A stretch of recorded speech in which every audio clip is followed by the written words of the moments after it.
démocratie de notre cher pays. lim fi bind vraiment leer na nañ. ba pare yenoon na maana. c'est faisable. C'est lisible. C'est réalisable. Ouais. C'est réalisable. Donc xam-xam la maa ngi ko ciy félicité bu baax. li mooy opposition. gatsa par les idées. Et non physiquement di dóorante ay kurpeñ. wala di lakk kër jàmbur yi. donc dama ko ci félicité bu baax. lii mooy luy ñoŋal suñu démocratie. lu koy yokk lii la. alors sànq maa ngi dégg Samuel naan oui il ne faut pas personnaliser le débat. man je pense que Modou Fall da koy tàmm di wax léeg-léeg. nee na Macky Sall bu ñu ko génnee ci débat yi ñoom dañuy noppi dem tëddi. parce que à chaque fois Macky Sall moo leen sonal. am na benn jour maa ngi gis président de l'Assemblée nationale ne woy ñi nekk ci kaw waruñu tàccu effectivement waruñu tàccu. mais ni mu ko waxee c'est comme si da leen di balagaale. oui waroo leen a tàccu parce que dafa am ñu mu naqari ci salle bi.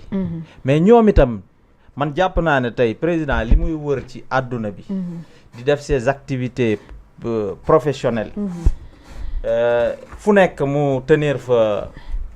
Sommet fu nekk ñu invité ko ànd ak les plus grands hommes d'État du monde les plus grandes personnalités loolu dafay déranger man gëm naa ne dafay déranger ndax lan dafay déranger parce que ñoom seen wàllu bopp dañ jàpp ne président Macky Sall bi mu génnee ci réew mi rek dafa war a fay alors que président Macky Sall wax dëgg yàlla c'est une personnalité qui est aimée adulée koo xamante ne jiwul dara sénégalais lu dul liggéeyal leen réew mi loo dëgg la am na lu mu fi liggéey loo xamante ne bu ñu génnee ci biti léegi ñu gis réalisation amul weddi kenn mënu ko weddi ba pare bu dee comportement exemplaire président am na ko tey ji ñun rusuñu di défendre président Macky Sall partout moo tax keroog bi ñu déggee ne président dafa bëgg a yóotu li nga xamante ne mooy secrétaire général des Nations Unies ñun dañ ci kontaan mais loolu dëgg la dëgg la effectivement je le confirme ici dëgg la ba pare président Macky Sall yelloo na ko président Macky Sall mérité na ko parce que aujourd'hui defe naa ne nos divergences primaires ci biir réew mi lañ ko war a régler mais quand un compatriote sort du pays di yóotu loo xamante ne dafay dajeek yeneeni doomi àdduna di xëccoog ñoom ñun ñëpp dañ ko war a jàppale mais waruñu fi jël suñu divergence primaire yi wala ces petites divergences ñu koy génnee bitim réew ñoom nag loolu wax dëgg yàlla mëne nañ ko lool mais gëw ma ne c'est une bonne chose.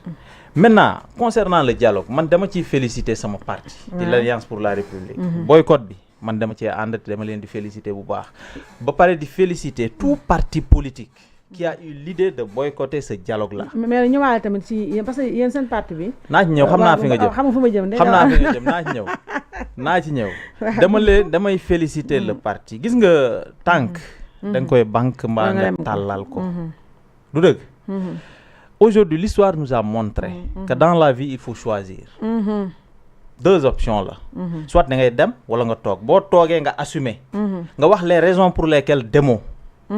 ñun kenn duñu jox leçon pour dialoguer. kenn waruñu jox leçon surtout ñi nga xamante ne tey ñoo ngi ci bopp réew mi. amul nu ñu leen woowewul woon fii dialogue ñu lànk ne duñu dem. dëgg la. dans des moments yoo xamante ne sans la guerre sans des conflits sans véritablement un environnement trouble mais ñoom à chaque fois dañu doon décliner tey nag c'est parce qu'ils ont changé de position changé de camp ñu ñuy jox ay leçons mais il faut qu'ils arrêtent te ñun man dama jàpp ne l'histoire daf ñu won ne boo nekkee opposant il faut être un opposant radical je ne parle pas d'extrémisme ba tey les extrémistes moom ñoom la mais il faut être radical. yow la muy différence entre radical ak extrémiste. xam nga quand tu es radical c'est-à-dire tu es dans des principes. ok pour rien au monde. li baaxul ci réew mi du ma ko def. mais quand tu es extrémiste tu peux utiliser des comment dirais-je des astuces yoo xamante ne baaxul ci réew mi pour te défendre toi-même. c'est-à-dire tu es dans l'autre extrémité. ça c'est pas bien. il faut souvent savoir que réew mi dañ ko bokk. te ñun ñëpp réew mi développé réew mi dem ci kanam. moo ñu tax a toog ci plateau yi wala def politique même di défendre le pays. il faut être radical. Nous sommes radicaux, mais sans pour autant être extrémistes. Donc verser dans la violence, quoi. Nous ne vexons pas dans la violence. Saga wuñu kenn, manqué wuñu de respect à qui que ce soit. Parce que loolu jàpp naa ne c'est la négation. te le Pastef tout le monde sait que c'est la négation. dëgg la négation. loo xamante ne dafa am loo xamante ne ginnaaw bi nga ma tooñee. bàyyi ma àggali la sama bàyyi ma àggali. non dafa am loo xam ne yéen mënoo leen ko muñ malheureusement. waaw mais muñal la mais kon neel muñ rek kon neel muñ temps baa ngi dem waaw. loolu ndeysaan ñoom mënuñ koo muñ. waaw mais. mënuñ koo muñ sànq ba léegi dafa muñ j'ai souffert lorsqu'il prenait la parole. xam nga sànq ba léegi Moussa waxul bàyyi j'ai souffert parce que il a dit des choses yoo xamante ne man mënoon naa siif parole bi wax li ma xalaat parce que lépp lu mu wax lu ci gën a bari ànduma ci mais dama muñ. dëgg la yéen itam il faut que ngeen muñ de. newoon naa la fii pouvoir neexul. il faut savoir encaisser. boo bëggee joxe ay coups il faut nga xam ni ñuy encaisser coups. ngay toog ne déj jaaral déglu ba pare même bu dee nit ki baal ma ci kàddu gi. daf lay saaga wala kii. neel tekk bu pare après nga jël. tontu ko tontu bu gën a forox. sans pour autant lui manquer de respect. donc pour vous dire que aujourd'hui man dama jàpp ne dafa am politique bu bees boo xamante ne yàggut a judd. c'est depuis juste 10 ans. boobu ba léegi amul lu ñu fi waxul Macky Sall. amul nuñ fi traité wul Macky Sall. li ñuy bañ tey moom lañ ñu doon wax démb. li ñuy bañ tey nit ñi jëmale ko ci Ousmane Sonko wala ci Bassirou Diomaye Faye. loolu lañ doon def démb jëmale ko ci président Macky Sall mais loolu Sénégalais yi xam nañ ko looluy dëgg. mais nag tey dama leen di ñaan ñu muñ xam ne pouvoir la ñuy gérer. man jàpp naa ne suñu parti posture bu baax la adopté posture boo xamante ne won Sénégalais yi ne ci ay Abdoulaye Daouda Diallo ñoom Abdoulaye Seydou Sow ak Abdoulaye Seydou Sow wax li ñu bëgg ñun dans notre parti xam nga dañoo dajal réunion waaw saa day layam aw ma lu may Moussa bu fi layam mais dama lay wax loo xamante ne si moom laa gën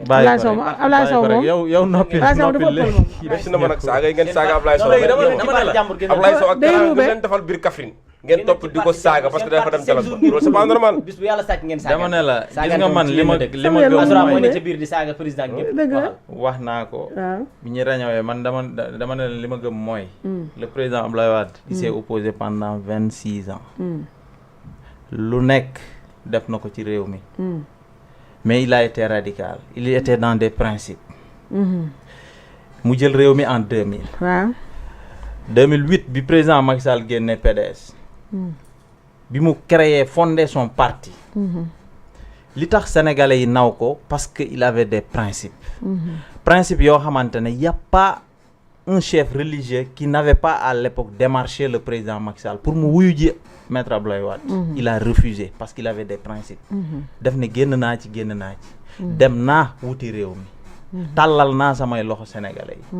te il a réussi après 3 ans seulement 38 mois seulement d'opposition sénégalais yi jébbal ko réew mi mais en 2012 aussi dafa am koo xamante ne bi ñuy exercer le pouvoir après 2 ans il a créé son parti muy ñi fi nekk tey quoi que l'on puisse dire gëm nañ li ñu gëm ils ont été au-delà d'être radical mais ils ont été extrémistes yàlla jox na leen réew mi man li ma gëm tey boo nekkee opposition il faut être radical. mais Moussa ñëwal la temps baa ngi dem ñëwal ma ci ñëw boo bëggee sénégalais yi jox la réew mi te ñun dañu war a ñëwaat ci réew mi parce que liggéey bi fi nekk mais ñëwal Moussa ñëwal ci ñëw c'est une petite parenthèse boo xamante ne dañ koy ubbi après d'accord 2029 léegi pour continuer liggéey bi nga xamante ne commencé nañ ko fi liggéey président Macky Sall ñëpp xam nañ ne c'est un travailleur ñun bi ñu toogee dañ ne Aïssatou man question du ma ko daw bi ñu toogee ñun ñëpp dañ ne